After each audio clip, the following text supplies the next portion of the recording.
Folks, I have a very simple question to kick this live stream off. Did you miss me? Of course you didn't. You just want your channels audited, don't you? Let's do this. vidIQ. vidIQ. vidIQ.com. Hello, everybody. Welcome back to the vidIQ Tuesday morning, afternoon, night, Wednesday morning if you're in Australia. Channel audit live streams brought to you by vidIQ, the YouTube tool and channel that aims to educate you on your YouTube journey. And you may have noticed that I am a bit more follically foundationed right now. I tried to use some really funny words there, but that didn't quite work. Yes, I'm growing a beard, and I think if I've set this up right, there is a voting poll in the live stream chat now about whether or not I should continue to do this. I certainly feel a lot warmer as we're moving into the winter months, but does it look right for the channel? Let us know either in the comments or on the voting poll that you should be seeing right now. But I am, of course, joined by somebody who has an even more impressive, I would say, beard right now, and that is, of course, Travis. First of all, thank you very much for hosting and doing all of the duties last week. Really is appreciated. Say hello to our awesome vidIQ community. What is going on, everyone? Welcome back to the shenanigans. Rob is back. He left baby-faced. He came back a man. That is right. I went through some hardcore YouTube boot camp of some description, which involved walking a dog around a park for a very long time whilst it kicked off. Folks, you may have noticed I'm also back as the lead thumbnail this week. That is because Travis failed in his mission last week to get over 300 concurrent viewers. So if you want Travis back as the face of the live streams, then make sure that we get this over 300 concurrent viewers. And you can do that by sharing this live stream on Twitter right now. And if you do so, we're picking at least 2 channels from those Twitter shares that we're going to audit this week. So what you need to do right now is share this link on Twitter and include your channel URL as well in that tweet, because it makes it a lot easier to find that when we choose one of those channels later on. So this is like a bonus way of potentially getting picked as a channel. Make sure to share this stream right now in Twitter and other social media platforms. Let's say hello to the following people that include Galleon Adventures, Fair Tea, Life Ladder, Generic Waffle, In the House, Shenanigans, as always, Choco Hate Cake, Lily Craft Nook, Kanta Tudu, Deep Desai, Renegade, Zed, Inside the Lab, DMKC Productions, Pokemon Mystery, Dungeon ZX. Have you been playing Pokemon Shield or Sword for the last week? I hope so. Jacob Laho, Top Game Clips, and TSW Wave 3. Now everybody says hello, which means I pass it on to Travis to try and say some more welcomes. I trolled Leron with that last week. Of course, our mods, Magdalena Helen. We got Tish in there. I saw she was in there. A bunch of people. Sideballer here. Corey, Paul Peck's Drywall is in there. Life Ladder's in there. Basher, VGASM. Listen, there's just a billion people here, and we're super excited. Literally a billion people are watching this live stream right now. 1 billion, I counted. And folks, if you do want to subscribe, then you will get this little funky graphic that appears on screen, as you can see now. So if you haven't already subscribed and you want the latest YouTube tips, tricks, advice, and of course news with all of this copper stuff going on and FTCs, then make sure to subscribe to the channel. If you are new here, every single week we do a quick rundown of what we do here on the Channel Audit live stream. There is a link in the video description. If you go and look at it now and submit your channel, you have a chance of having your channel audited, reviewed by us over the next hour or so. How it generally works is that we set this live stream live 24 hours in advance. People start to submit their channels, and we will pre-select some channels. So we've got a good God, my words are failing me. A good broad spectrum of channels to review before we start to go into, to be honest, a lot of gaming channels which are submitted every single week. But we want to cover a lot of channels first, and then we go into a random section where we just pick a random number from all of those submitted, and your channel could be selected. So you have an equal chance pretty much about 45 minutes into the live stream. Do not ask for reviews in the chat. You won't get one. We're not looking at it. The moderators may put you in timeout. Super chats, while very welcome as a financial contribution, will not guarantee you a super chat, because we don't want to create a financial barrier to all that we're doing. If you submit your channel, you are submitting yourself for constructive criticism. So we will look at it from the point of view that you want to grow your channel organically and create an audience on YouTube. So if we're saying things like you need to niche down and think, yeah, but I just want to do this, that's fine. You do what you want, but you potentially won't grow your channel. So bear that in mind. We're looking to grow your channel, not say you've got a really nice thumbnails or, yeah, we like your stuff, even if it's not going to grow your channel. If you do not have a chance to get your channel audited this week, if I can find the right tab on my screen, then we have a wonderful little tool called Channel Audits, which goes kabam, and it shows you everything that's happening on your channel right now. And I'm delighted to show these statistics because usually we're in the red, but today we are 200% up in views, 200% up in watch time. Thank you, thank you, thank you. Love this very much. And it gives you all of a breakdown of where your channel is going right and where it's potentially not going so right. And you can make all these little bit of improvements. We consider it like your 24/7 YouTube consultant. And just something really interesting to point out here. I did a video on FTC and the copper stuff that's going on yesterday. 1,500 views per hour, which is brilliant. But we've also got a competitors tool, and we look at all of the other video creators, YouTube growth experts who are making videos, and look at what all of them are doing as well. All videos about copper, FTC, so we're all following this trend. And this tool is telling me exactly where I need to be going with more YouTube content. So probably after this video, after this live stream, we'll be doing more stuff. But it can be whatever topic you are looking at on YouTube. If you set these tools up right, then it can direct you immediately to the content that you need to create to help grow your channel. That is a YouTube channel audit. It is free to download. There are some paid aspects to it, but it is so much information there to take a look at. Opinions are based off of first impressions. Sometimes Travis and I may get it a little bit wrong, but consider this. If we're trying to work out what your channel is about in 20 seconds and we can't work it out, how are you going to expect a viewer who has much less vested interest in your channel to understand what the channel is about? They need to get it like that, or you may struggle to broadcast your message on YouTube. And finally, if we tell you lots of things and you try all those things and they don't necessarily work, that's okay. At least you've tried it. You've got to test on YouTube. For example, yesterday I did a thumbnail which was completely black, completely white, completely contrasting to our usual thumbnail style. But I needed it to have a different, greater impact because it was something serious, and that seems to have had an effect. So we're testing all of the time as well. With all of those things being said, and if I can press the right buttons here to get us back on the screen.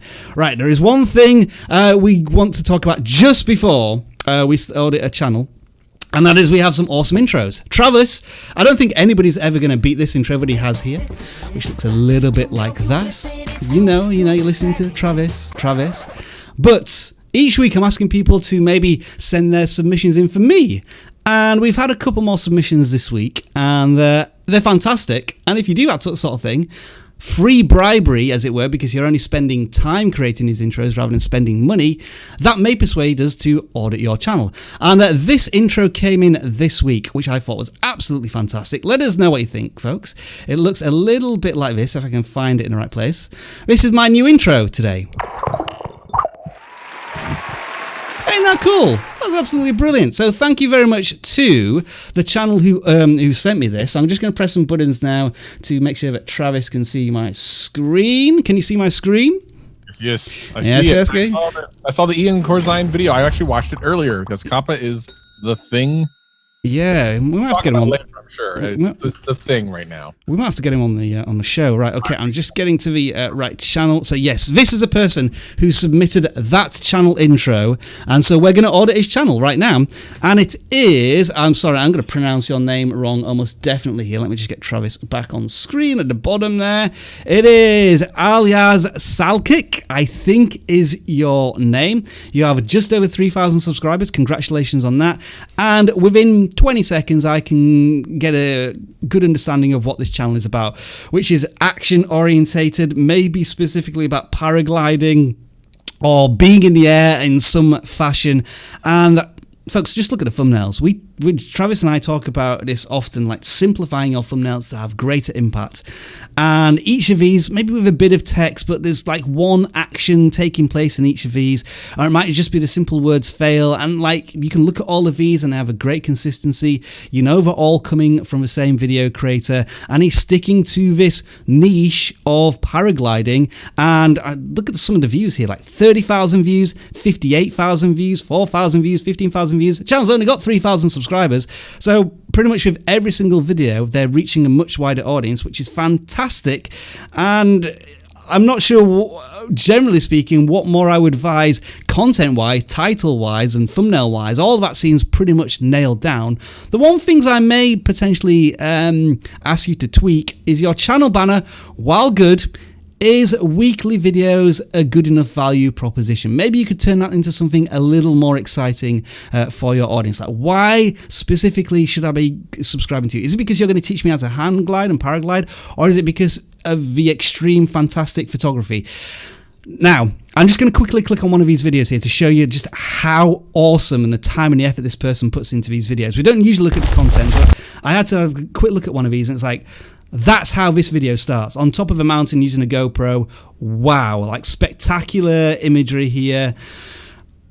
I'm blown away by this content. Like, you're never going to get me climbing up a mountain to film a YouTube video. Hell, I ain't got time for that, but this is incredible stuff here from a channel. This is why they're doing it so well.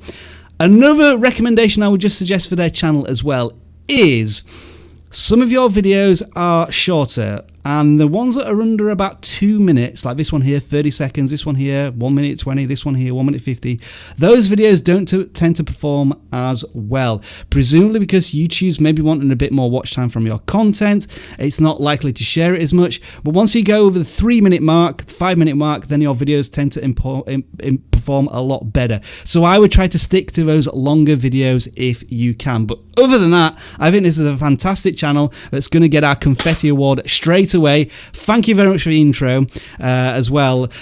Travis, I think you said you'd already looked at this channel like in a private consultation. Is there anything that I've missed here which you would potentially add? Well, it looks like he's done a couple of videos since the last time I talked to him. Yeah.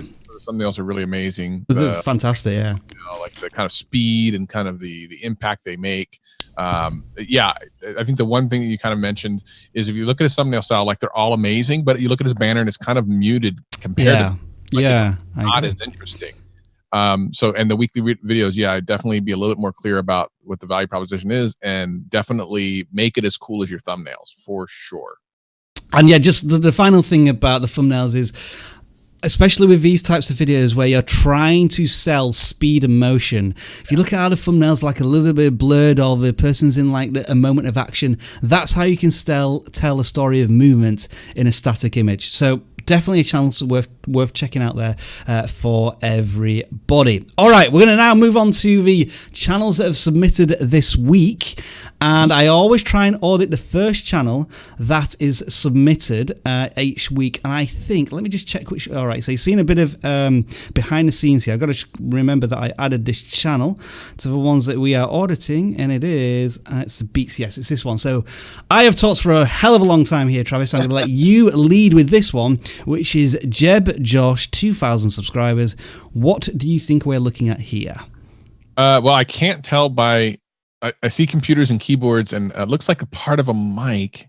Now you got to remember, somewhere around 60% or so of views on YouTube are done by mobile. So a lot of this banner is going to get cut off. Right, yeah. Maybe we'll see some of these images and not others. I think this person was trying to be a little bit too artistic. Maybe they were trying to do something kind of cool, but I don't know if it is appropriate here because it's kind of hard to tell what's going on.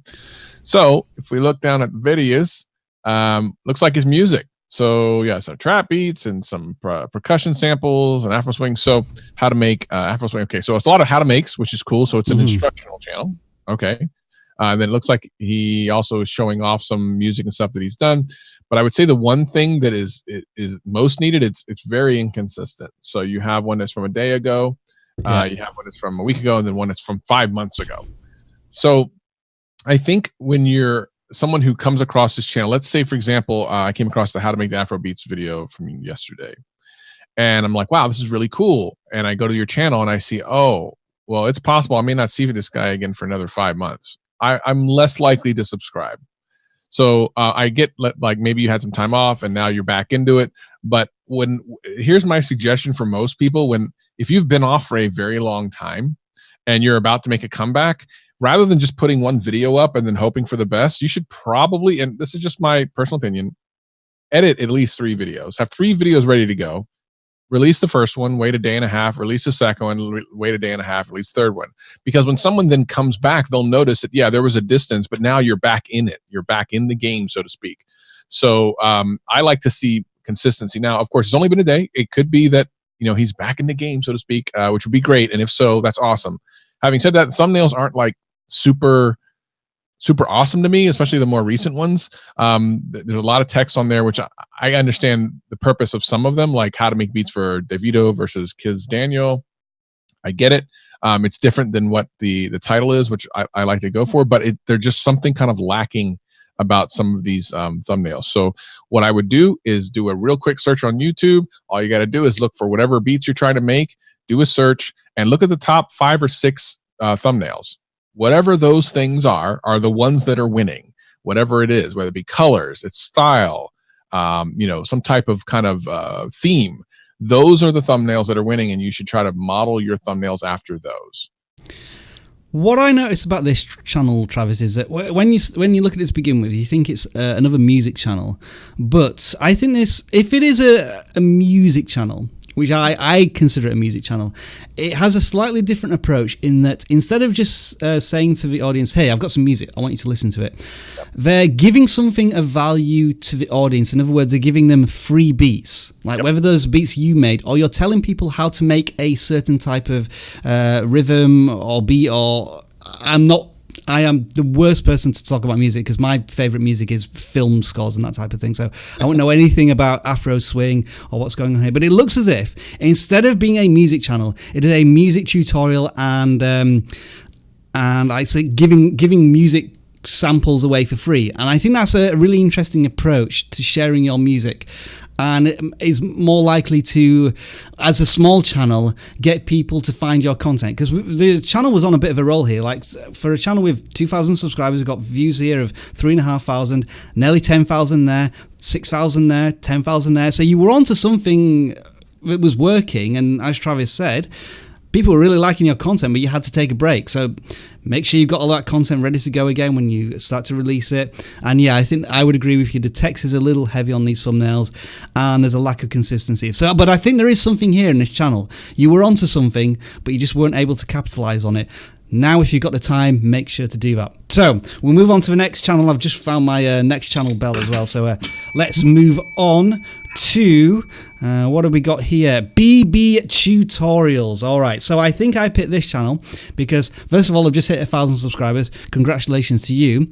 Channel banner tells me absolutely nothing about your channel. BB Tutorials could mean anything to me, so be more explicit in the channel banner. When I look at some of your thumbnails, it looks to me like you are a tutorial channel on video editing, I believe. And I don't know why this is, but your superpower seems to be the specific keyword and titling of audios for edits. I don't know why that is. I just noticed that whenever so like badass audios for edit, 8,000. Best audios for edits, 6,500. Audios for edits, 3,500. And everything else is in the sort of 100 range. So my thought is, could you create a series of videos that, I know we're talking about the niche here, but if you can niche down and build an audience from there and then spread out into this other content, you could much more quickly grow your channel through that. I also think that they're doing editing on a specific program called Video Star because I see that sometimes in the titles, but I think what would really be helpful is if you include that the logo of the program. I think it's this pink star.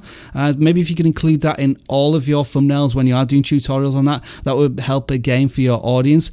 And I've never heard of Video Star, I must be honest, but it looks as if you're maybe one of the leaders in this, or you're starting to become an authority, so that's fantastic as well. Those are my thoughts, Travis. Any more to add there for BB Tutorials? Billie Eilish channel, essentially. I mean, there's Billie Eilish in so many of the thumbnails, which is kind of interesting.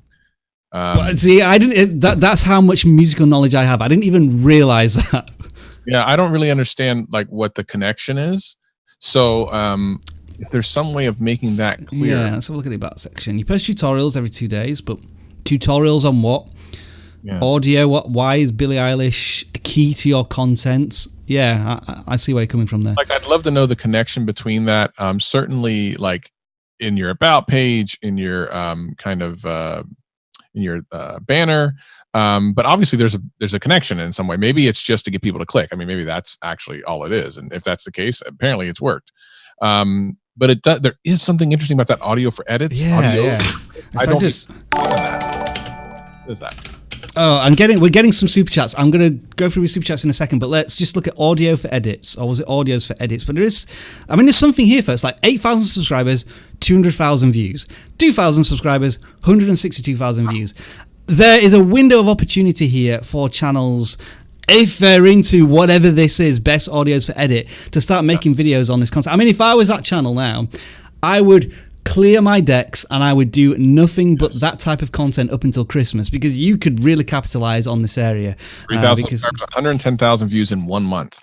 That is incredible. And it's a recent one as well. Like the average age of the videos here, it says about 5 months. I'm suspecting it might be a little less than that. Like here, 2 days ago, 13,000 subscribers, 4,000 views. There is here we go, 16,000 subscribers, 1.8 million views. There is something there for that channel. So follow follow what YouTube is telling you here from the metrics and what we've been able to spot in like just a few minutes of looking at your channel. So that's BB Tutorials. You know where to go next. I'm going to quickly look at the super chats then. We got a couple that came in. Thank you to Michael Groff. Okay, so yeah, I completely forgot to mention that this morning YouTube changed my time zone again, so it set the live stream for like 7:30 in the morning for me, and I only realized when people were telling me, are we going live in 5 minutes, and I was still actually in bed, and we got that super chat at 6:30 in the morning, so thank you very much for that, Michael. Exploring with Riley, thank you for the £1 super chat, and Eric the Goat Guy, wonderful username, you wanted to do a collaboration with other YouTube channels, so awesome. If you want to use your super chat to try and collaborate with us on the live stream, somebody maybe can help him out there. We'll move on to the next channel then, and this is an interesting one, Travis, which is why I'm going to leave it to you to try and work out what this channel is about. Wade's World. Wade's Underworld. Sorry. Wade's Underworld. Party time. It's excellent. All right. Okay. Well, I see some flat Earth there. Let's scroll up to the banner real quick. Yep. Okay. So, all right. So Wade's Underworld. Okay, so here's a couple things I'm going to pick out. So number one, the banner has nothing to do with the little avatar there. You see a face and you see something in space, right? So those two are not connected at all. Then I start looking at videos and I see some flat Earth stuff. Globe Earth proof. No talk, just evidence. Flat Earth. Okay, it's flat Earth. Well, why don't you have that in your banner, man? And by the way, Underworld, which I think is the channel name. Does that mean you're on the under part of the flat Earth? Hey, boom, boom. I haven't got the badum yet. Can you give me one of them, Travis? Yeah, I do. I think it's. There we go. Thank you very much. Yeah, I mean, okay, so it's Flat Earth channel, so a couple things to know about something like this. So this would be considered a conspiracy channel, and YouTube recently kind of talked about how they were going to kind of limit conspiracy channels on YouTube. So just something to consider. Having said that, your banner doesn't really give me an idea if that's what it's going to be about. Certainly your picture doesn't.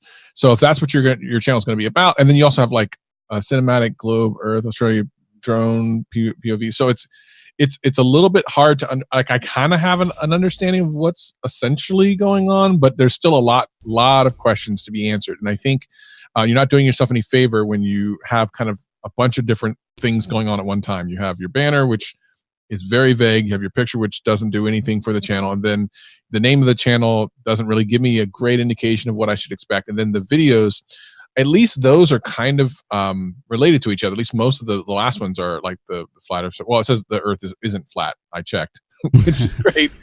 Look, everyone, we can stop worrying about this now. He checked. The Earth is no longer flat. So I think if you're going to go for this, what I would do is I would look at other channels similar to yours and see what their theme is and kind of see how they do their channel in a way that actually makes sense, so that when someone comes here, they're not really confused as to what side of this conversation you're on. So definitely something to think about. What do you? I'm a little confused by this one. One thing, I mean, which I found, I did have a look at the description before before looking at this video. I like the fact that it says you don't make videos for flat earthers, and I kind of feel as if that's exactly the type of audience that you're potentially trying to target with your content.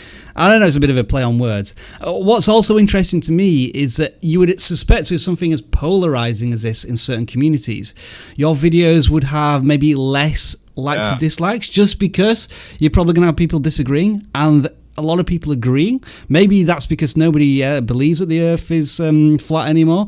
Hey, I'm not saying one way or the other. I'm completely neutral on the fence on this because I don't want to incur anyone's wrath on this. But maybe the content. I mean, I don't usually recommend this, but maybe the content isn't controversial enough or challenging enough for the audience that you're wanting to hit. Because I guess if you're saying that the content is not for flat earthers and you're debunking what you think is a myth, then the people who are watching it, do they already agree with the content or do they not agree with the content? Now, this is a bit of a mindset thing. We've not watched the content, so I'm kind of jumping to conclusions a little bit here. So those are certainly some things to think about. And again, just looking at the niche of a topic, whenever you talk about flat earth, you tend to get more views or sort of into the 500s or above. Once you sort of distance yourself from that, like science of the sun, that doesn't really include the keyword in there, flat earth, gets 200 views. When you do a drone view here, again, maybe not including flat earth in the title or the metadata, gets less views. So if you're going to be on topic, then make sure to stay on topic with what you're talking about. And I think the thumbnails, generally speaking, a little too busy, lack a bit of consistency, all the general usual platitudes when it comes to thumbnails. Having said that, you have 1,000 subscribers and you're getting views between 300 and 600, I say, generally speaking. So that means that you've got a consistent community.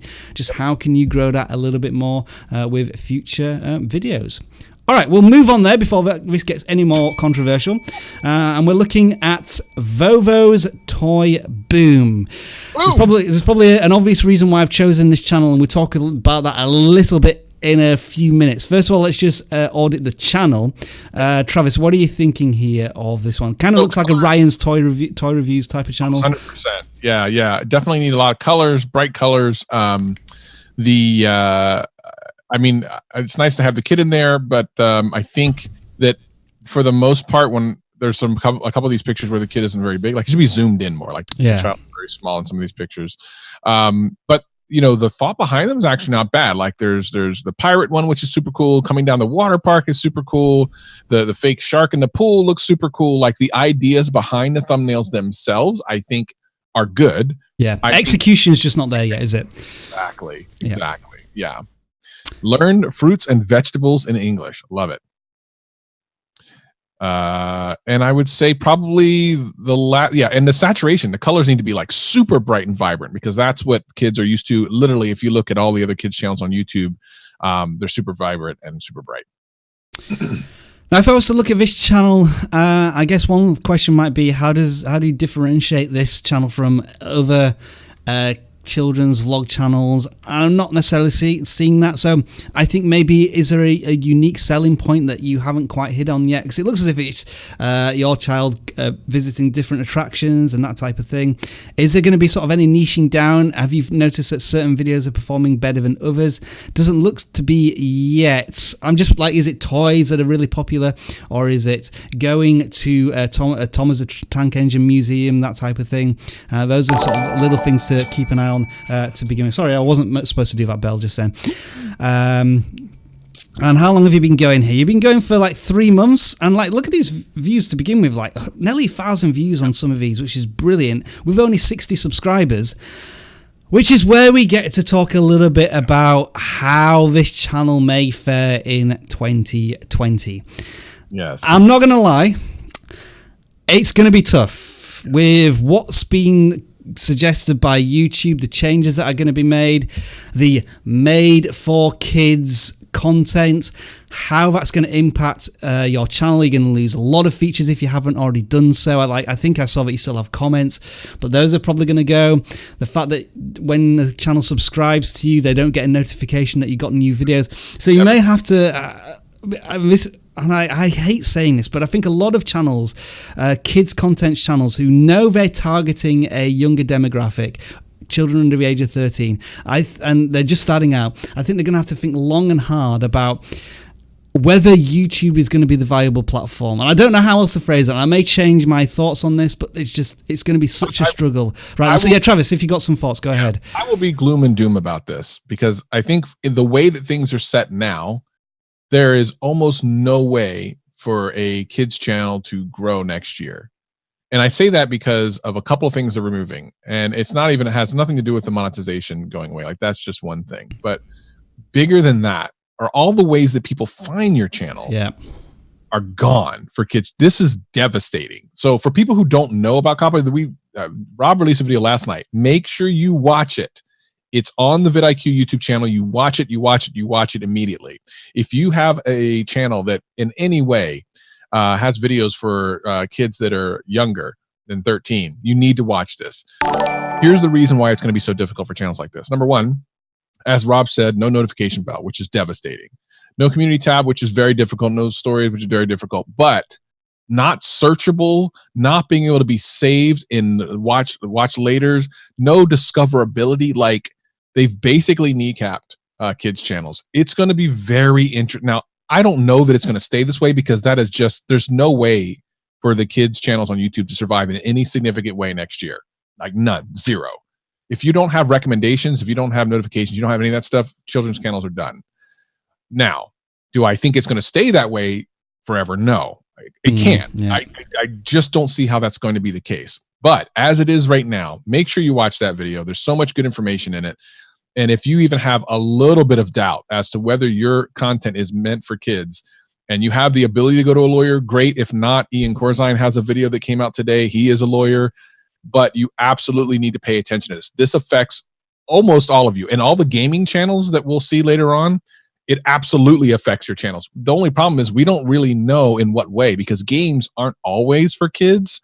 But to say that they're not for kids is disingenuous. So those are the ones that are in the gray area that I really feel sorry for because you just don't know.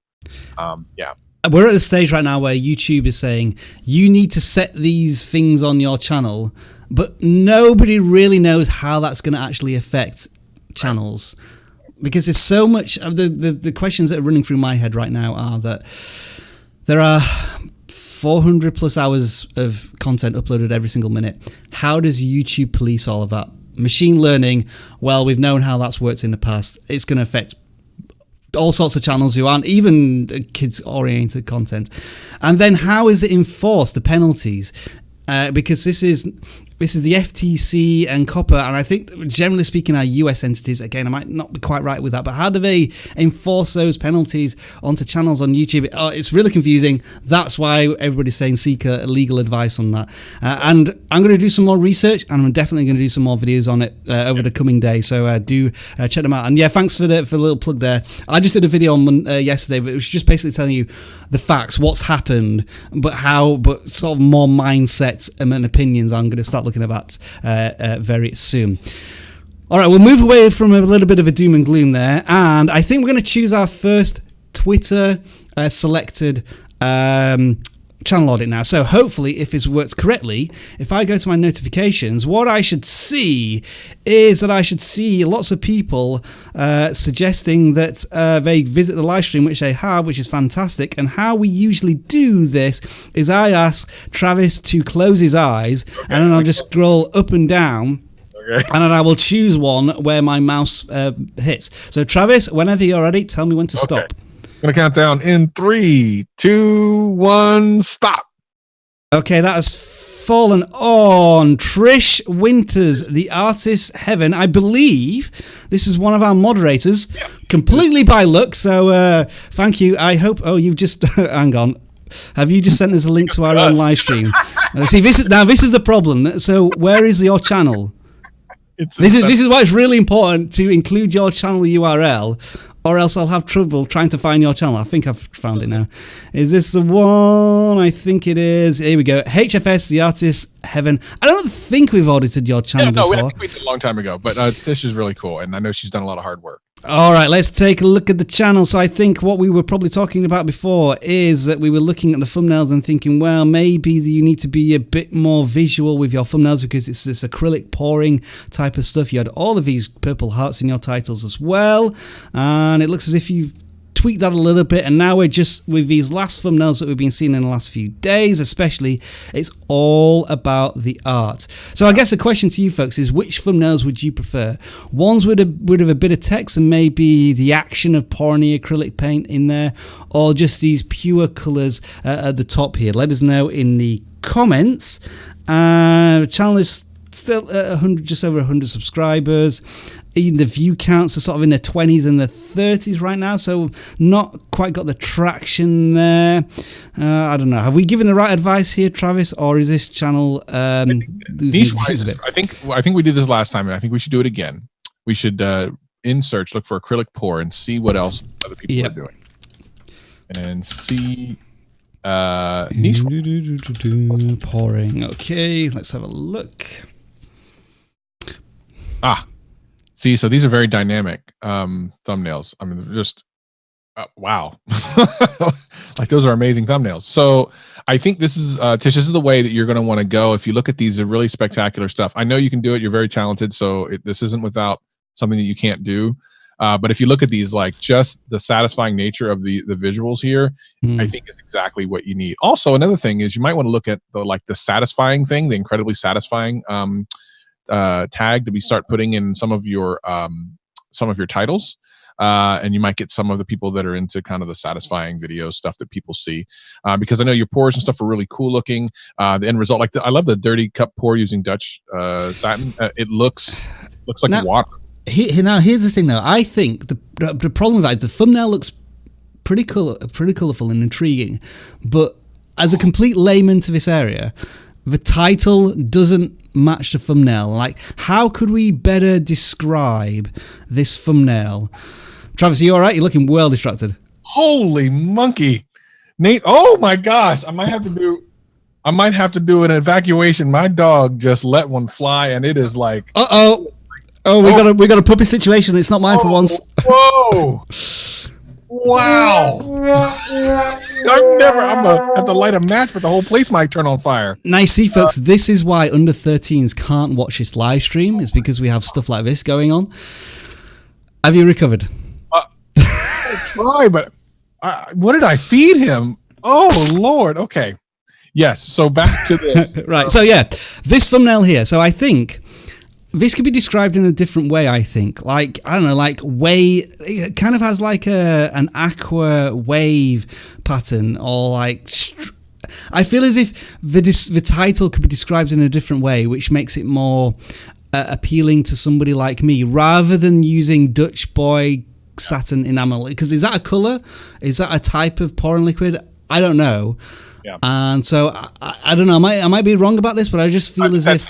I think you're 100% right. Like, I think right now she's kind of appealing more to artists themselves. But I think it would be great, and it's smarter to appeal to just the general public, because there's so many more people in the general public that it might come across, including people that like satisfying videos and stuff like that. So I think what you might want to try, Tish, for the next couple of videos is just go kind of the opposite way. If you do a search like we did for acrylic pouring, look at the titles and the ideas that those artists have done. Give it a try for about 3 or 4.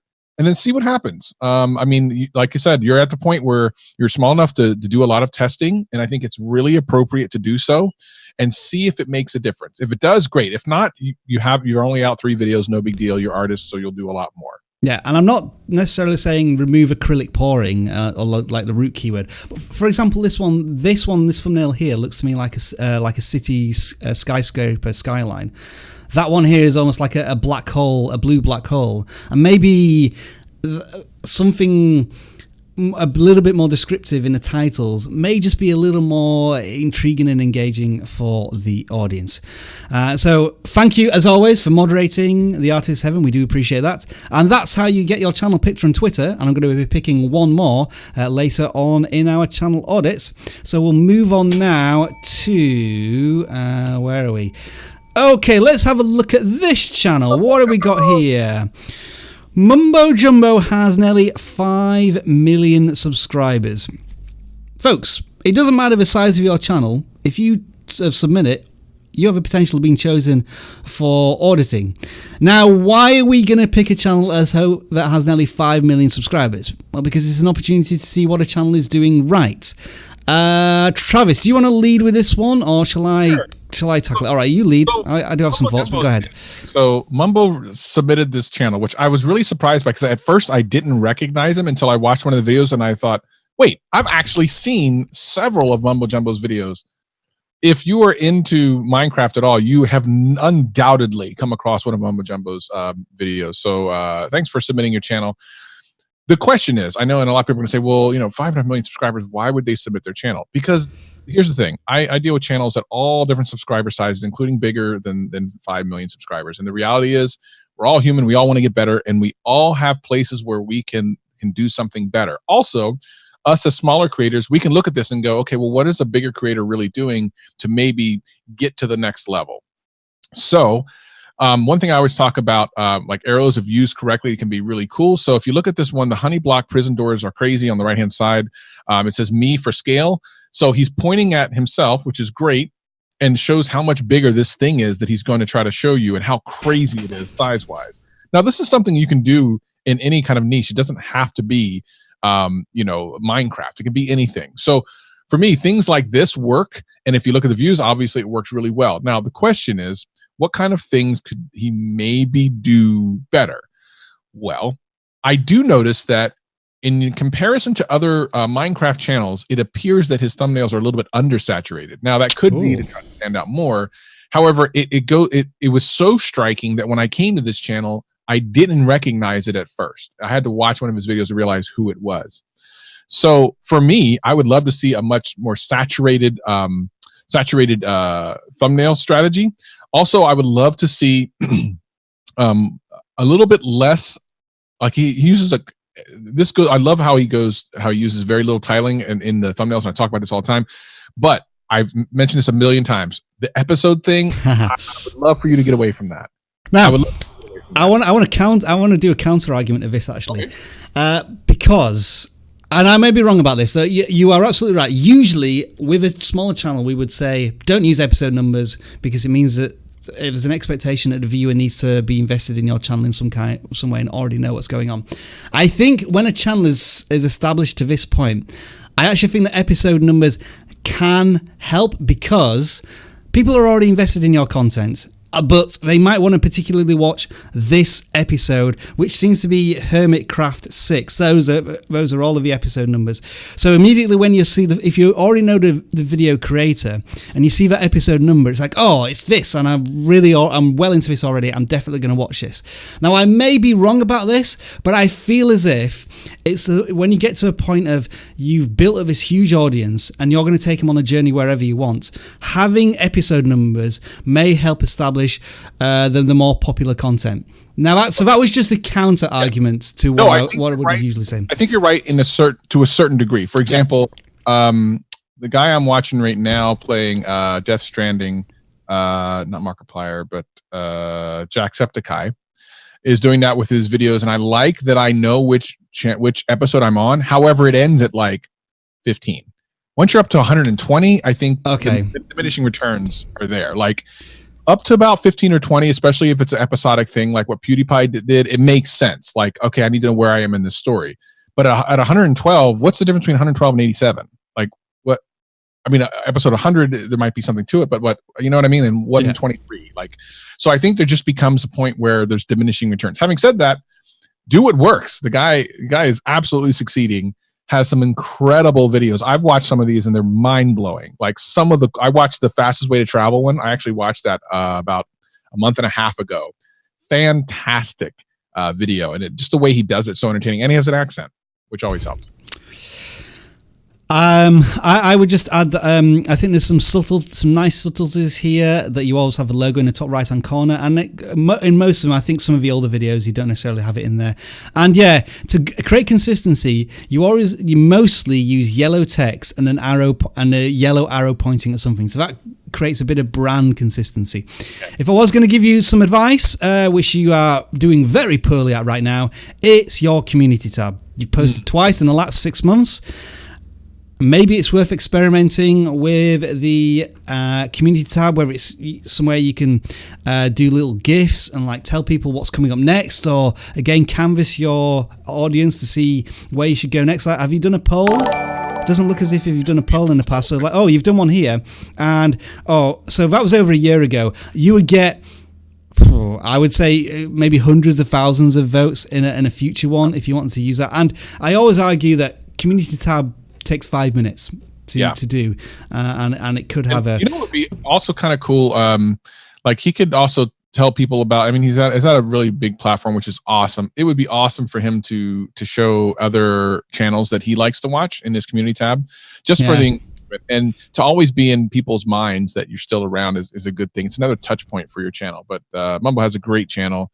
Even as someone who doesn't play a lot of Minecraft myself, I thoroughly enjoyed the videos I watched of his. So totally an amazing channel. As an example, you could say, hey, I just got my channel audited by vidIQ, and they suggested I use a community tab. So here I am. Make sure to check out vidIQ to get your channel audited. Something like that may help your channel. Subscribe to Travis MCP. Oh, yeah, just subscribe to Travis's personal channel. Absolutely. 5 million subscribers, though. Congratulations. Again, another big question is, and like, is your content going to be considered made for kids in 2020? That is like a huge... Mumbo, please, if you watch this later, please keep us informed. Let us know what happens. We would love to... it might be something that we even do like a little kind of follow-up video with him next year. If he's around, that'd be great. Got a couple more super chats while we were auditing these channels, and they come from the following. Deep Desai, does YouTube allow the use of a robotic voice? The answer is no. For they consider that reuse content. If you use a synthesized voice, then I think YouTube treats it as, is this from an actual human being, or is it just something that's been created by a piece of software? So where you can do voice narration yourself. Can you legally sell a YouTube channel? I always thought it was against YouTube terms of service, but apparently I've heard of channels that are doing that, but who knows how to do that. Slapfish Jr., you're telling us to sign up a petition to help creators in 2020. I think this is to do with the FTC. Yes. I think there is a window of opportunity where you can contact the FTC and sort of help educate them on how YouTube works, because they're using a sledgehammer on something that might need a scalpel to try and correctly tweak. I'll probably do videos about this as well in the future about exactly what that is. And another one from Deep Decide there. Thank you very much. For some reason, I can't scroll down to see the message. How frustrating is that? Why can't I scroll down to see the message? Maybe you didn't post a message, but thank you for the 100. I don't know what that is. Is that Ruples or South African Rand or something? Whatever it is, thank you for the contribution. Let's move on to some more channels, and I'm going to try and find out which one it is next. It is that one, I think. The Birdbath and Feeder Diaries. Travis, you picked this one out. 16 subscribers, so a relatively new channel. You've been going for a month. Posted a lot of content already, and you had what I like to call thumbnail wallpaper for a bit, where it's just the same thumbnail every single time.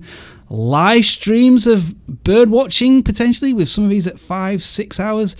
Then you switched your thumbnail game up completely, and it's like, wow, these are fantastic. I feel as if maybe you might be using stock images. If you've got the license to use that, that's perfectly fine, brilliant, has more of an impact, but you're getting absolutely no views right now. So why potentially is that? I'm going to leave that question for you, Travis. Well, so I had at Vid Summit, which, by the way, anyone who can go to Vid Summit should go next year. It's fantastic. I will be there every year that I possibly can be. I audited a channel, because we did, at our vidIQ booth, we did channel audits for people. So you come up, tell us your channel, and we do a live channel audit there. I did a channel audit for a bird channel, but it wasn't just a bird channel. And I'll never forget this. It was a bird drama channel, which I can't even.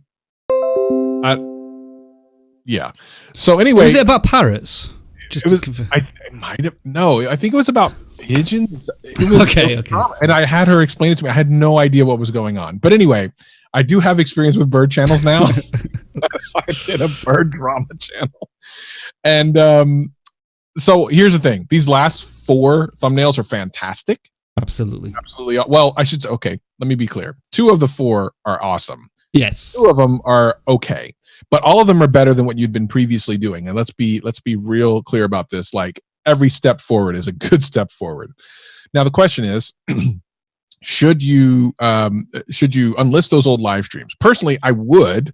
However, if you're trying to get to one thing we did, Rob has recently found out, and I don't know if you covered it or are going to talk about it, that live streams have to be live on your channel in order to get credit towards monetization. So it used to be we would say, well, just unlist the live streams that aren't really doing anything. Yeah, that is complicated right now. I've asked YouTube to clarify that, and they still haven't. No, I've seen actual clarification. So they actually do have to be live on your channel. Public. In other words, yes, public. So if you get a lot of watch time from those, fine. However, a 5 or 7 hour live stream with 8 views is probably not going to get a lot more views than that anyway. And I personally like them unlisted because when someone comes here, like, you want it to be really tight and succinct, and you want people to show up for your live streams when they're live. I completely unlist my live streams immediately after they go off. And I just feel like the health of the channel is better if you do that. Having said that, I think things like how does a chipmunk eat while swinging on a bird, the thing is unfortunately too long. You need the catch, which Mr. Beast talked about this at Vid Summit. You need the catch really early on in the title. So it could be like you would actually want the thing that's going to make you click super early in the title, so that if it does get cut off, it doesn't matter what gets cut off. So watch chipmunk eat out of a bird feeder would fit, rather than how does a chipmunk eat while swinging on, you know what I mean? It's too much. So if you make it really tight and people can see the entire title and that thumbnail works perfectly with it, that's a winner video to me. Live bird feeder cam in Clemens, North Carolina, that's fine. Probably over time that'll do well. There are people who like to watch birds, so there's nothing wrong with that. But like the live Birdbath feeder video from 11 to 19, enjoy, like, you need to have more there. I know it's an 8-hour video. Like, I think you need to bring value to each one. And if it means clipping the live stream for like a 15-minute video where really cool stuff happens, that I think makes more sense than just an 8-hour video where people can have to scrub through and find something interesting.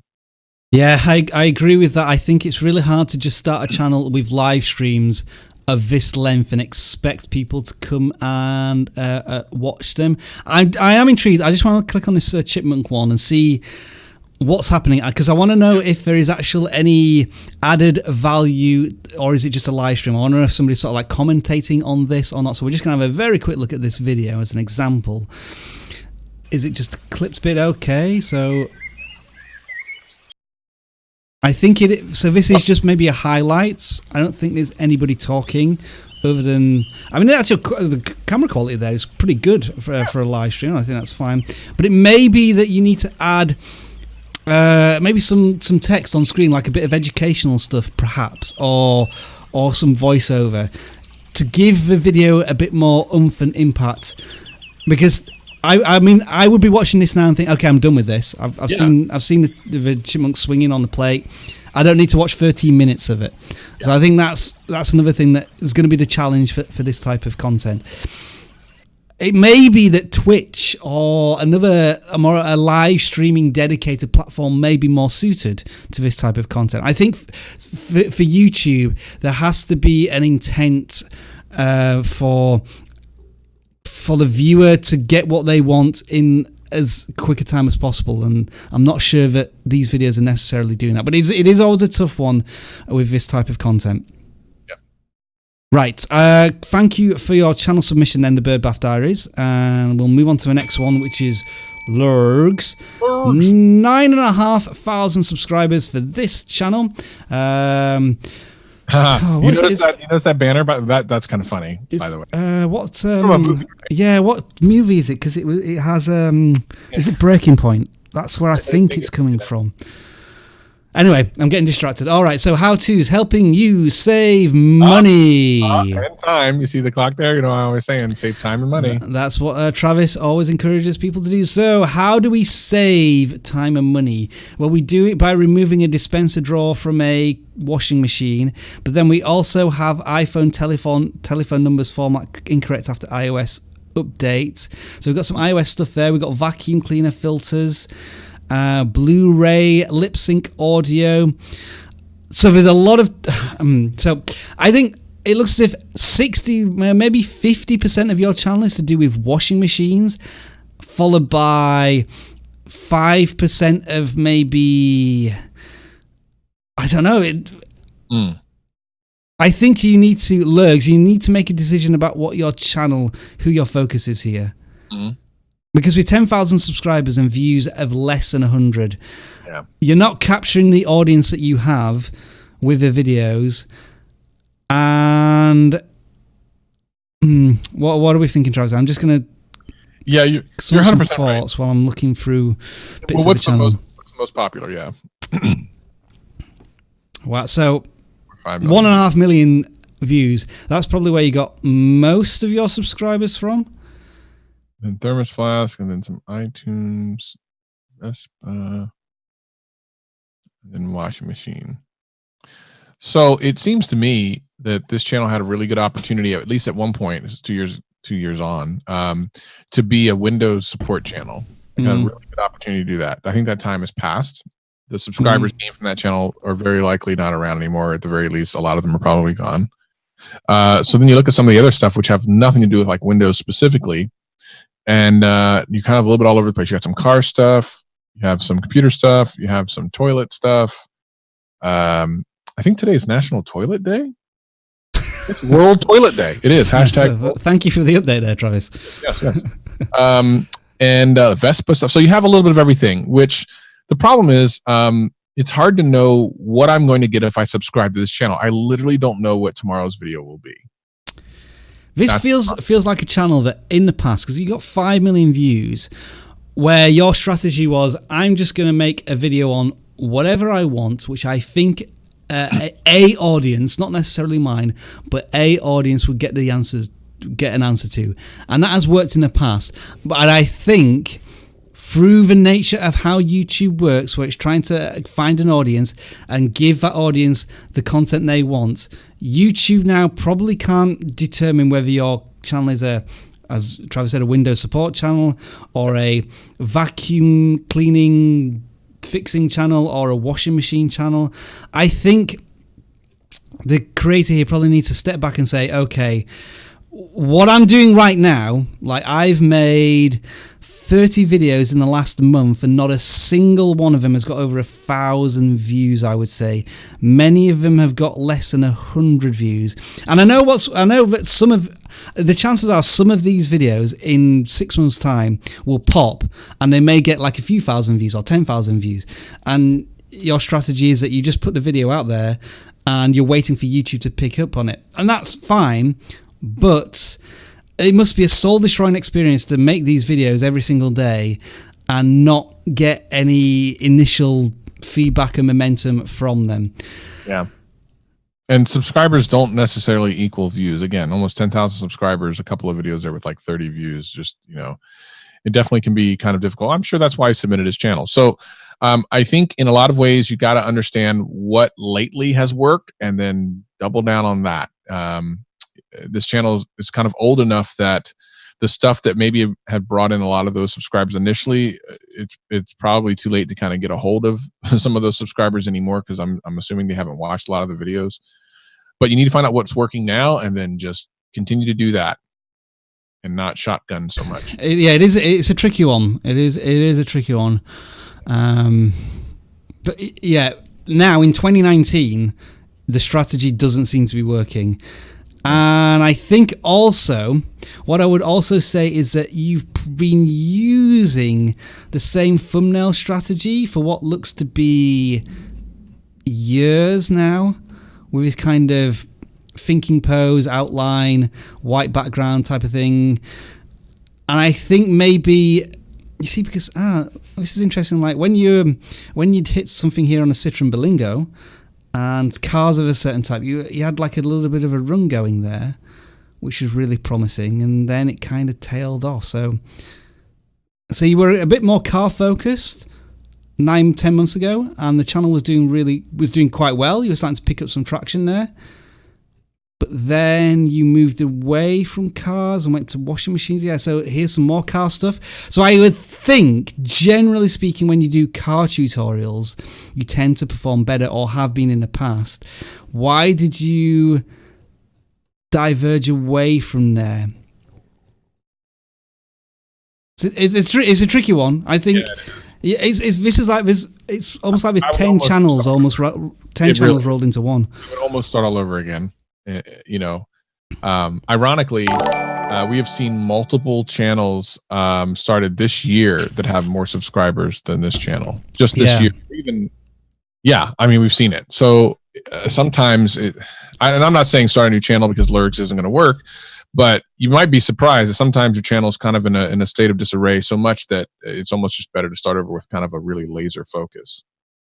If we just summarize now, washing machine, iOS 13, disable Windows 10, vacuum cleaner, Blu-ray, all of those like different keywords in the last 10 videos.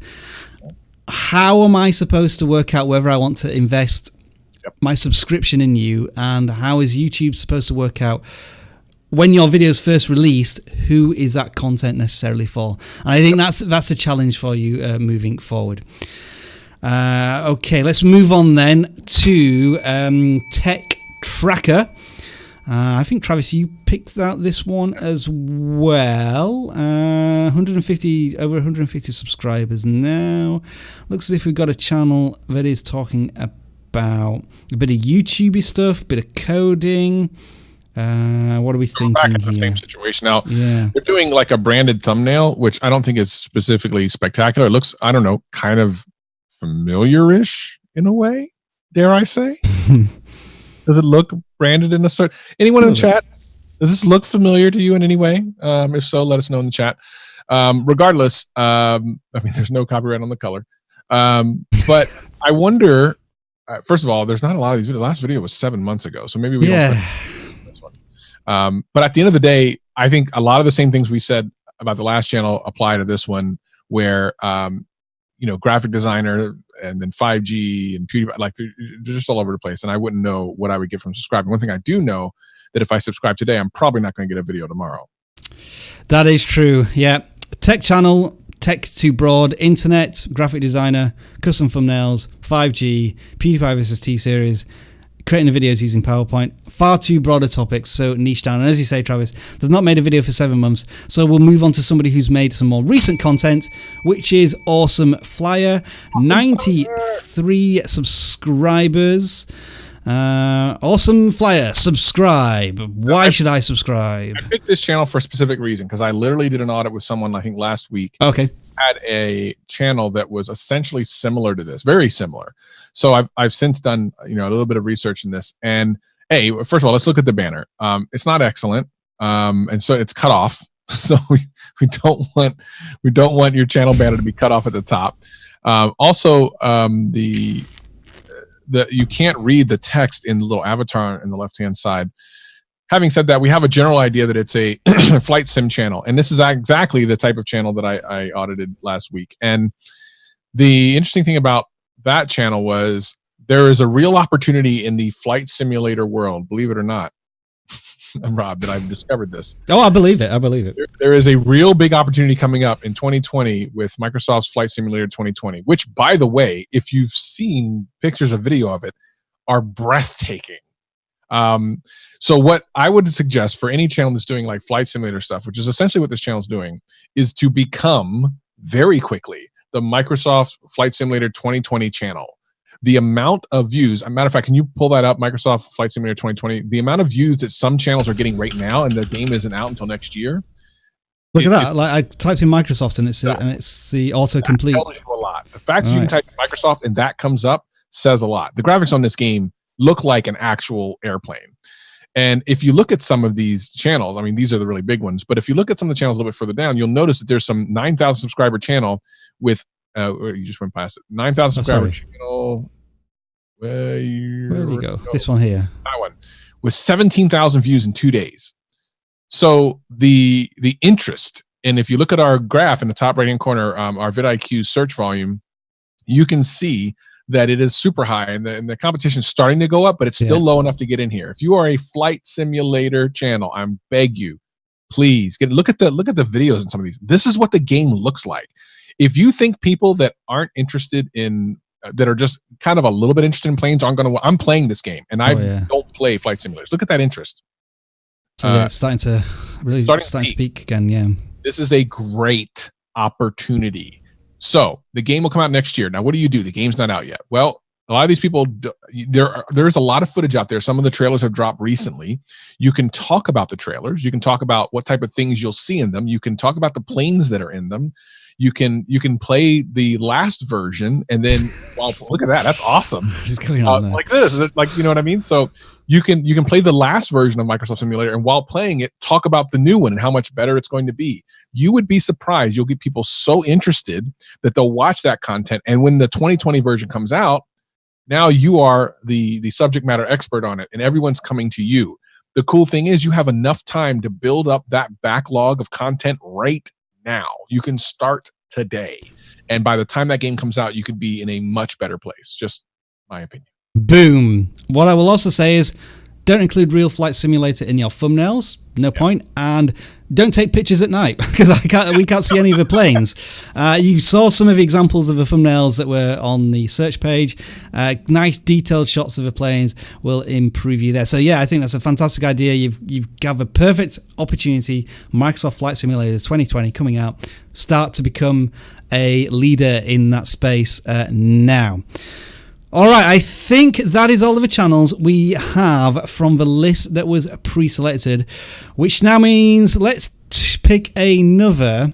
We'll pick another Twitter shared one. Wait, look at that. Okay, so let's now, again, Travis, I'm going to start scrolling the mouse, and then if you just tell me to stop, and we will pick one of the channels to audit. Go ahead. 3, 2, 1, stop. All right, it is the Curry Kid here. Let's check out this one. All right, the Curry Kid. We're going to audit your channel. Thank you for sharing the live stream. I guess we know what your channel is about. Cooking Indian restaurant and takeaway quality food at home. 30 subscribers. And this is a channel that has just joined YouTube. So welcome to the adventure. 4 weeks old. I think I saw somewhere in the description, were you like 13 years old? You're 13 and you start on YouTube. Brilliant. He started in September, which is fantastic as well. Awesome. I mean, look at the success already from this channel. 30 subscribers, already views in the triple digits. You're already using captions as well, which is fantastic. You've already learned that the key thing, the hero of your content, is the food, and you're doing nice big close-ups. Brilliant. We would say maybe punch the saturation up a little bit, but the detail is fine. I would maybe get rid of the Curry Kid on the left-hand side and maybe turn it into a bit of a logo. I think that's a bit distracting because you just want the food. You just want to celebrate the food in your content. Title-wise, rice pudding, coconut paelu rice, chicken korma. How to make it, all of that, make it from scratch. Fantastic titling and strategy here. You've got 100% like to dislike ratio so far, which is excellent. I guess maybe take a bit of a sample size of the content you already have. Like these two videos here on rice only got 20 views, whereas the ones on how to make chicken korma were a lot more successful. So maybe more of the dishes rather than particular ingredients seems to work with your content. Generally speaking, Travis, I think this is an excellent start for the channel. We've got so many things already in place already. Yeah, I think it's great. I like the value proposition. Cook Indian restaurant and take away quality food at home. I think the text needs to be a little bit bigger in the banner and kind of in a way that's a little bit easier to read. But the value proposition is there. That means if you want good Indian restaurant value style food or takeaway food, as they call it in the UK, you want to be able to do it at home. This is going to be the channel for you. That's great. I 100% agree on the thumbnails. But I love when there's a value proposition that's super clear. If I want to learn how to make Indian food, I come to this channel. Okay, subscribe. I'm done. Thank you. Just really well done as far as that's concerned. And just keep at it. Now, all of your videos are evergreen, this is a great thing. Now, it's going to take a while for those to pick up. Having said that, they will always be relevant. I don't know, unless people just completely stop eating Indian food, which is never going to happen, that your channel will always be getting views. And that's something to consider. When your entire channel isn't based on just news or something that's kind of cyclical, like it's just something that's always is, and it's food, which people always need to have, this is a winning channel, definitely. I would also consider in some way, maybe you do this in the videos anyway, you're 13 years old and you're on YouTube. You're already an excellent cook, chef. You're already making YouTube videos. Is there some way you can implement that kind of superpower? That feels like that's your unique selling point right at this point. The fact that you're able to do all of the cooking and make the videos at the same time. I'm not necessarily saying include yourself in the thumbnails. Maybe you could include it on your channel banner, or I don't know, some unique way of selling this, like a 13-year-old kid making Indian food in 13 minutes. Yeah. That's just coming off the top of my head, but I feel as if you've got like a unique a USP that you could potentially sell a bit more. I think right now, because you've just started YouTube, continue to make these fantastic videos that you're already doing, get 3 months, 6 months into it, and then you can think about how you might want to refine it, whether you're going for particular Indian dishes, or like you're trying to do this on a budget, or you're trying to get people to make these dishes in 15 minutes. I think that might be the next step of how you become, as Travis says, the evergreen content, how you can sort of add that little bit of, forgive the pun, spice to the content there. But fantastic start. You get the confetti of joy from us here with an awesome channel to kick us off here into the random part of channel selections. This is how it works. Gamers channels. This is how it works. Travis seems to think this machine is rigged, but apparently I can assure you it's not. We have the numbers here. We have 320 submissions this week. So we type in 320 and then we just let the machine run, and then we'll get a number. And that number we will take, which is 55, bash it in here, and we will audit the channel, and that is how random it is. And as Travis is spot on, we've got a gaming channel to kick us off here with 100 subscribers, and it is... Whoa, that's not right. That is the wrong link. Whoa, cancel. I'm trying to open the Zoom link again. Let's try that again. Right, let's put that link in there. Okay, that's worked this time. We are looking at LKE001 Minecraft channel here. Congratulations on 100 subscribers. What are we looking at here? I've got episode numbers. We've talked about that already. I think you need to change your thumbnails. It's not good enough now to just have the same thumbnail every single video. Although you could argue it's a live stream. We rarely change our thumbnails, although I've been mixing it up a little bit each week. And I guess you don't know what's going to be the focus of your videos because it's a live stream. That's a bit of a challenge. And they're all live streams as well. So again, is this the right platform for you? Should you maybe be on Twitch as well? Maybe you are on Twitch. But I don't know if just a channel dedicated solely to live streams on YouTube is going to work for a new channel. What are you thinking, Travis? Yeah, I think the same. Plus, the banner doesn't indicate at all that. Yeah, that's true. That's true. Which maybe gives him an out later on if he wants to change. But then again, the banner doesn't match the little avatar, which I'm big on that. It just has to match in some way. But yeah, I mean, the other problem with this is someone comes back here and wants to watch an older video. They don't know just by looking at this. How do you know which one you haven't? Like all these thumbnails are the same.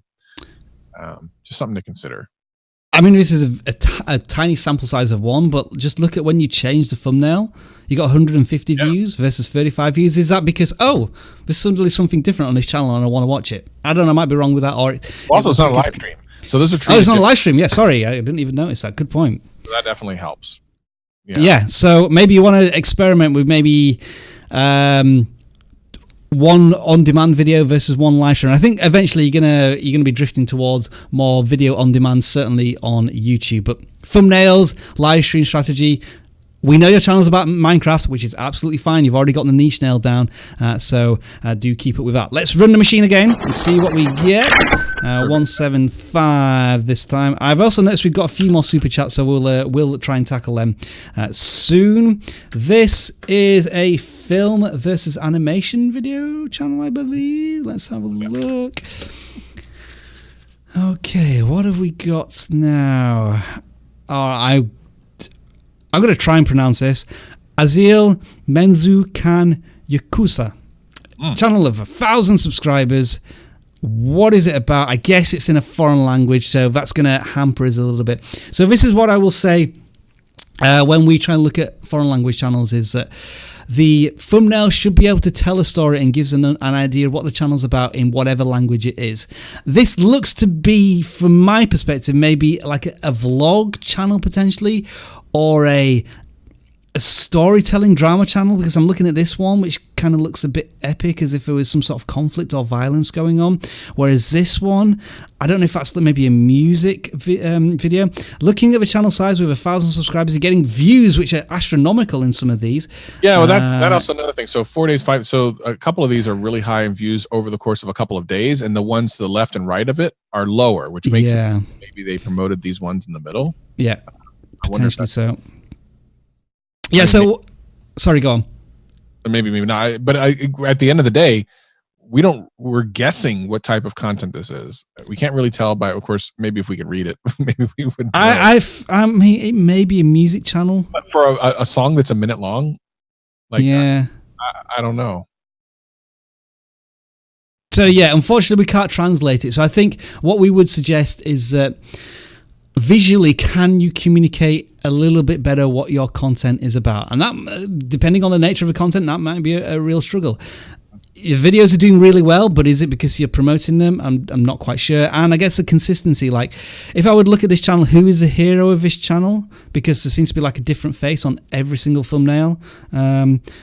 Just looking at those from this thumbnail here, and the fact that in this one there is a microphone and maybe an instrument being played, it feels like a music channel, but we can't be too sure. So sorry if we haven't gone into a lot of detail there, but the language is a bit of a hindrance.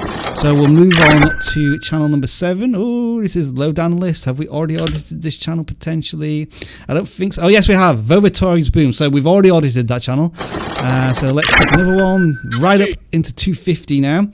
Does that convince you that it's not rigged, Travis, that we're going like from one range of numbers to the other? I do hope so. What have we got this time?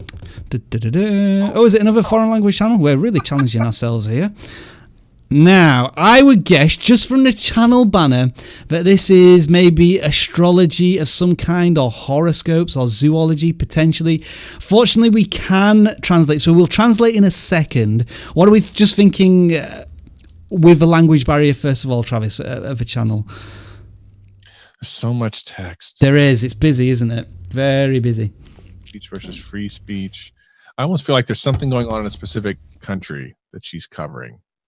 My thought is it's some type of commentary on something that's going on in a country somewhere. Let's translate it. Let's see what we can find. Stop smoking. 10 books that cannot be found or ever published. The kitten always wins. Maybe some really interesting translations coming through here. The sweet dictatorship of a politically correct. So maybe like conversation pieces, a bit of political stuff going on. I don't know. Maybe this person is really popular and famous in their home country, and we're just not aware of who you are.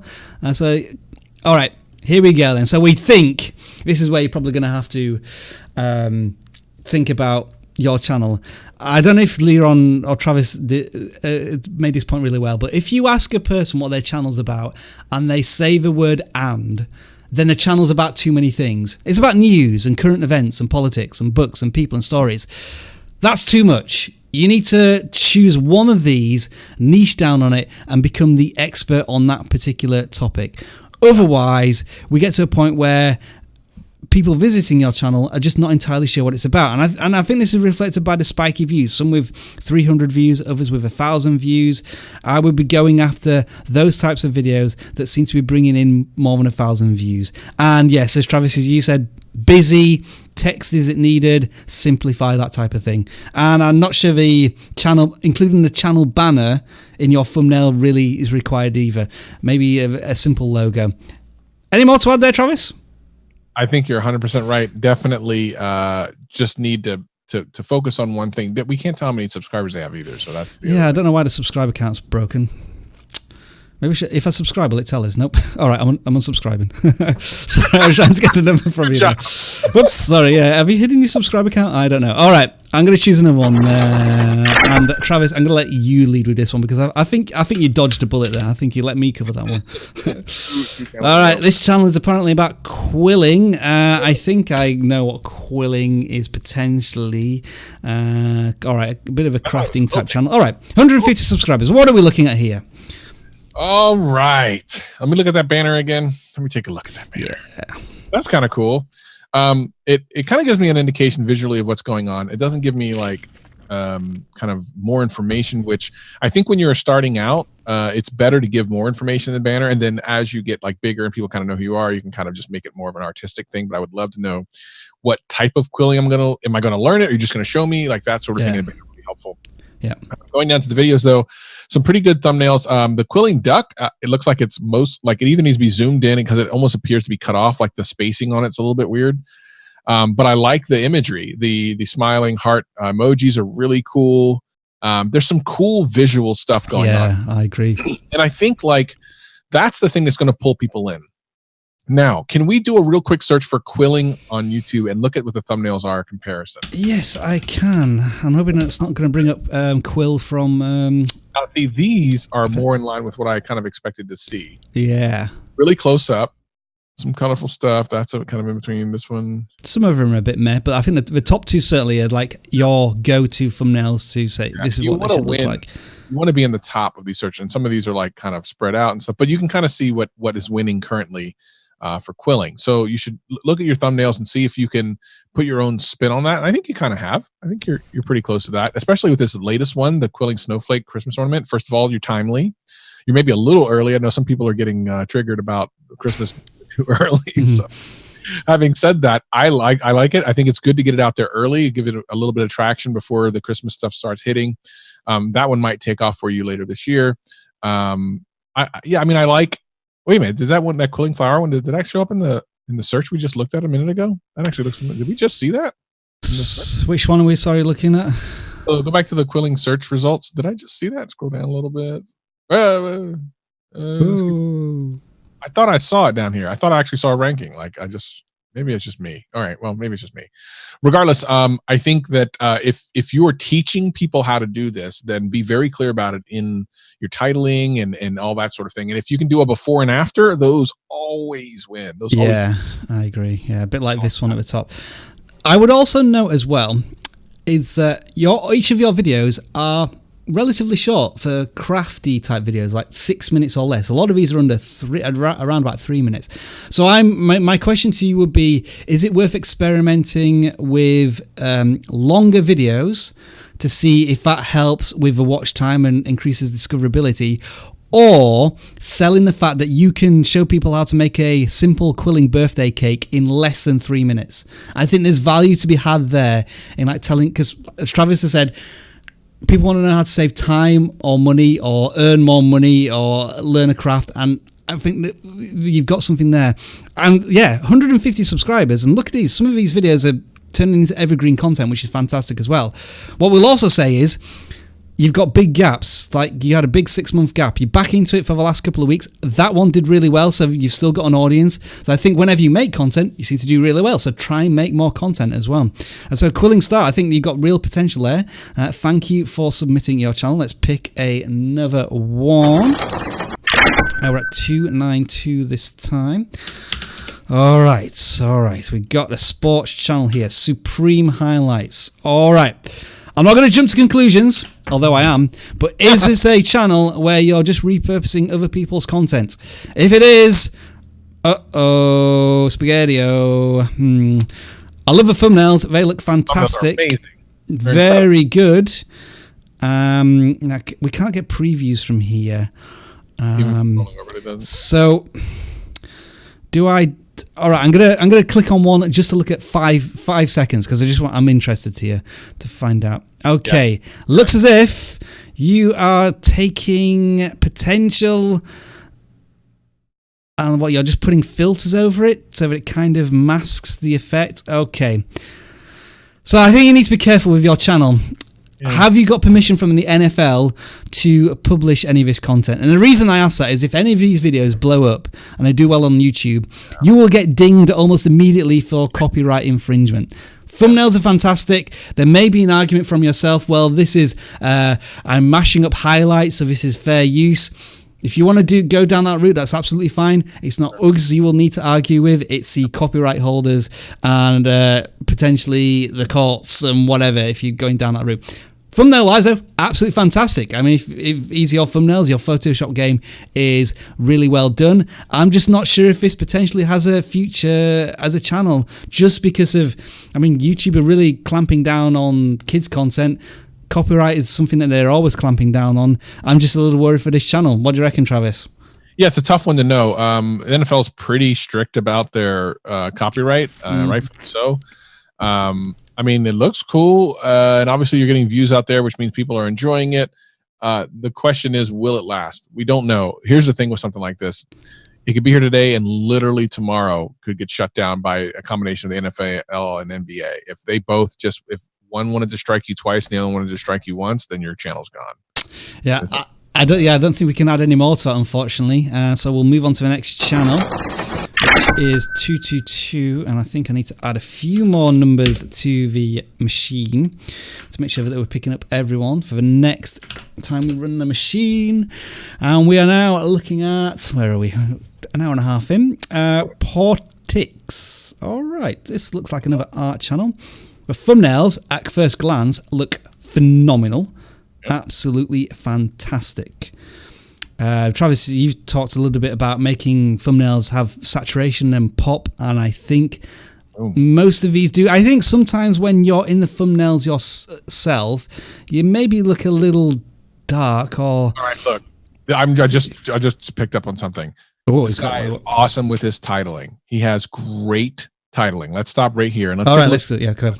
So now this could just be an art channel and be getting, some small views. He's getting great views because look at the title of some of these. Yeah. We spent 50 hours drawing the world's biggest, and I don't even need to know what the rest of that title is to want to see what 50 hours and world biggest. Like he put in 2 must-click things in one title. Right next to it, 9 drawing taps in less than 120 seconds. When I say about saving time and money, right? And it wins. Tried the hardest doodle challenge. Like these things, the titling is so strong on these, which is how many subscribers does he have? Currently, just over 1,000. He should not be getting these type of views. You'll notice he's routinely getting almost 1-to-1 and sometimes 2-to-1 views to subscribers. And if you notice some of the other channels we saw earlier with about this many subscribers, they were not getting this many views. Not only does he have a great thumbnail strategy, his titling is excellent. And from there, the content just has to be good. And I'm assuming it is, otherwise YouTube would stop recommending it. But he's already getting people to click. So this, and if you look at the beginning, like where he started a year ago, 3 marker challenge, I mean, okay, it did okay, but it's not as interesting. But if you look at his more recent stuff, he something clicked. And then he started realizing that, like, I need to say something interesting in these titles. I use the world's best markers.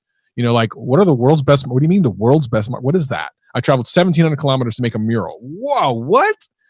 So those are the things that are really working. He's using some great titling strategy. You need to pay attention to this. Feels a bit like this is a Mr. Beast for art type of channel. Like you're doing all of these crazy, insane things in the niche of art.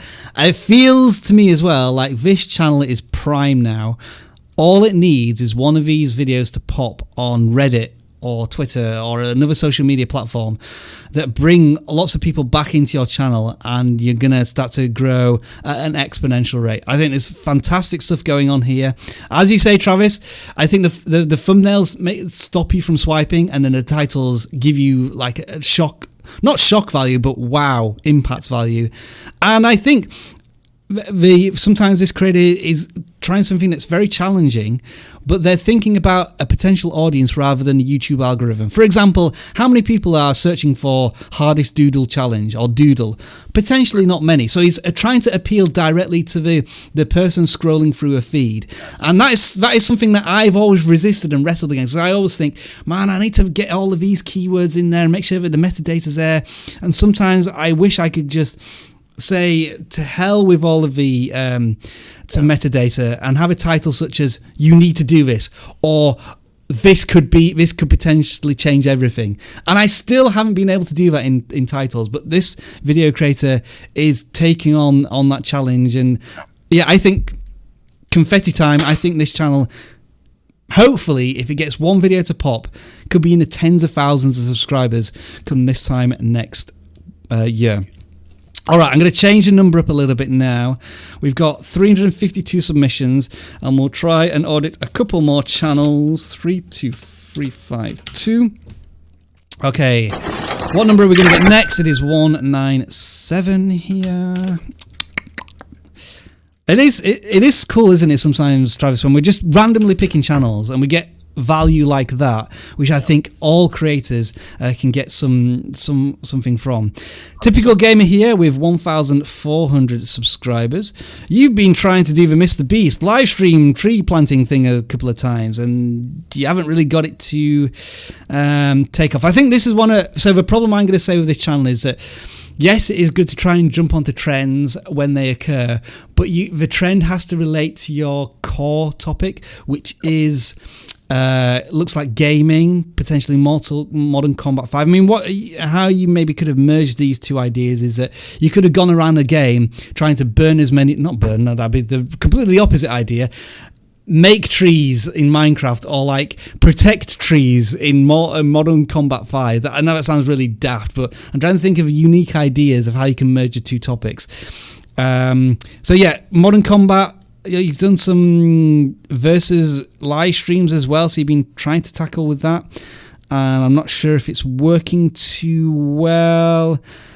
I can't work out what the channel is about, basically. Yep, and subscribe and like for 10, scroll up, of good luck. For 10 of good luck. I would love 10 of good luck. Can someone give me 7 of good luck? I've subscribed. I've got the 10 of good luck. Well, you have to like. Oh, subscribe and like. Right. No, that's too much. Too much effort involved there. All right, 163. 163. Next channel coming up is a Minecraft channel, as it tells us here in the little description form that we have. All right, what have we got? Ghost Boo.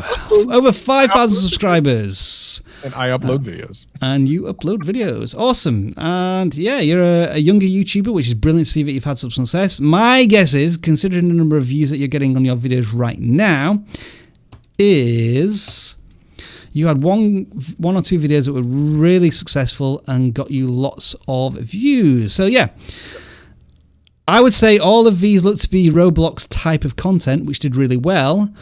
Are you still doing that type of content is my question to you as we look at the most recent videos, and it feels as if you aren't. So you've made a conscious decision to move away from Roblox.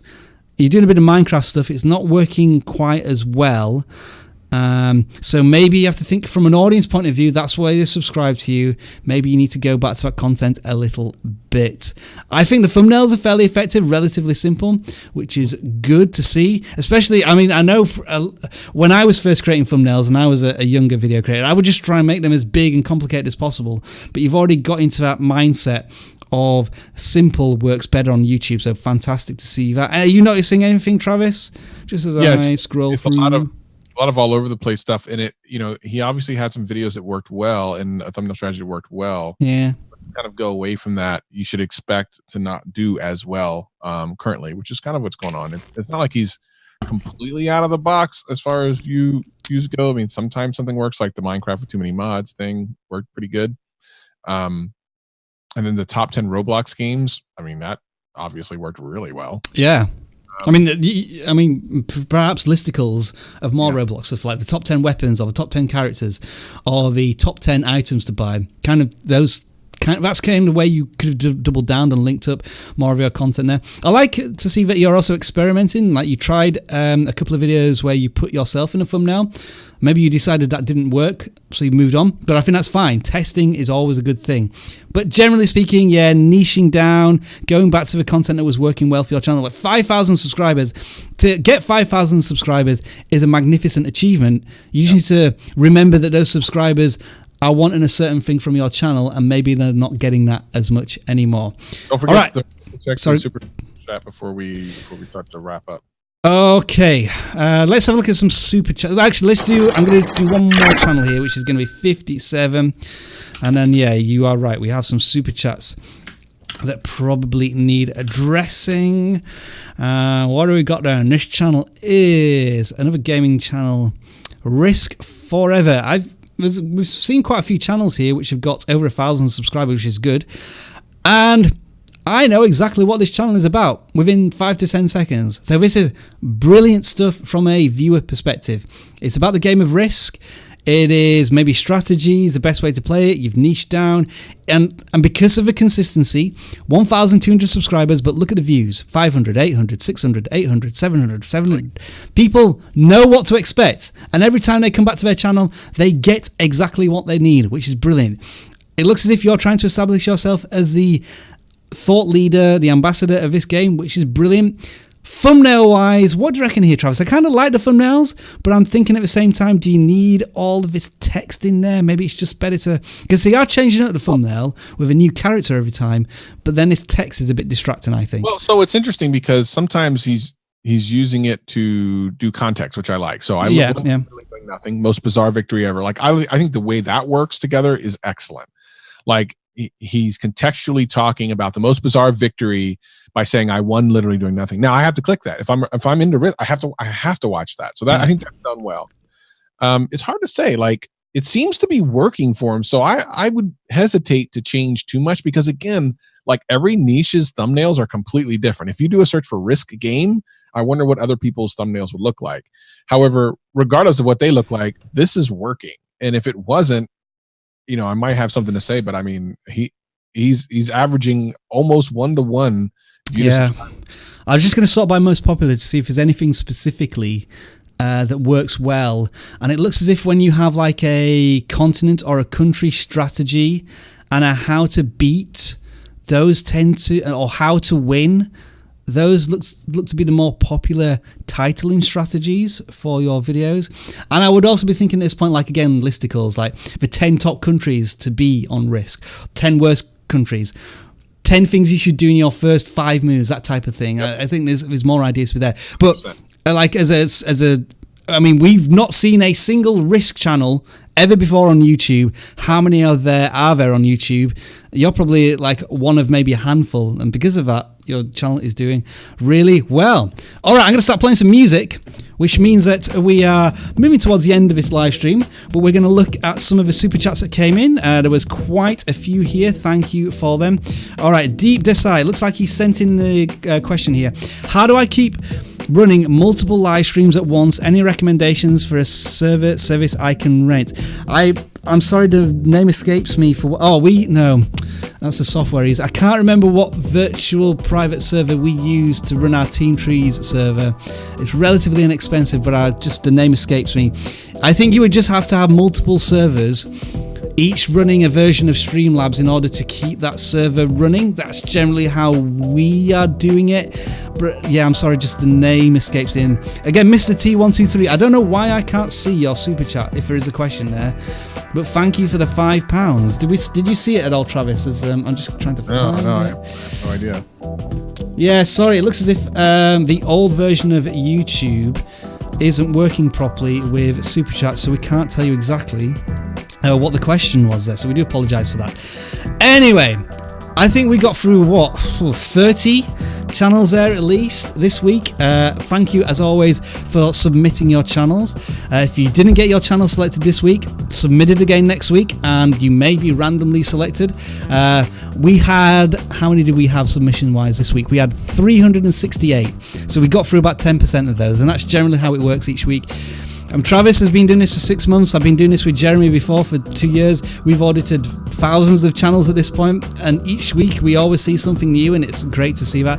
I think 5 million subscribers might be the record for the largest channel we've ever audited, which is great stuff. Anyway, as always, folks, it's been awesome to see you this week. We're going to say our goodbyes. If you want to give your shout outs, if you want to get a shout out right now, so while you're typing that in, Time is the most important currency in the world, and you've just spent that with us. We hope we've given you value from this live stream. Remember to do exactly the same for your audience when you are posting videos to YouTube. Goodbye to the following: Slavagard, Cool Love Fenness, Exploring with Riley TM, Monster House, Sammy Cheese, Storm Trackers, the Curry Kid, thank you for submitting your channel, we do appreciate it. Paul Peck Drywall, thank you for moderating as usual. Monster House, Thick Recruit, Fizzy Fran, Deep Desai, and El Jefe Reviews. Who else, Travis, are we saying goodbye to? Lurgs is in there. We did his channel earlier. Credits, Mini Geek, let's see, HFS Artist Heaven, Sky Gaming, How to Marry a Polish Girl. All right now. What a cool name that is. Credits. Remember, I think we said ASMR, Art Inspiration, and Monster House. I'm almost tempted to go and have a look at that channel. I am more than tempted. Let's do it. We've do it because you've intrigued us so much with that channel name. How to marry a Polish girl? Let's see if I can find it. He actually submitted it. You see, folks, when you have channels that title. Oh yeah, here we are. I found it straight away. All right, you can see my channel, can't you, Travis? My screen. Okay, right. How to marry a Polish girl. What is the channel actually about? Is it about how to marry a Polish? It doesn't. You've clickbaited us. You've clickbaited us here. What the hell is this channel about? Goodbye the middle class. Polish girl. I don't learn any of that. Los Angeles homeless crisis. Freedom in the heart of Europe. Is it like a Oh, right. Brilliant. Listen to me. Oh, I love it. We're sold. We're subscribing to the channel right now. I love it. Channel of the day. There we are. You're getting some confetti. Yeah, I still can't work out what the channel's about though. I must admit. I don't even care anymore. Really confusing. I got a purple banana.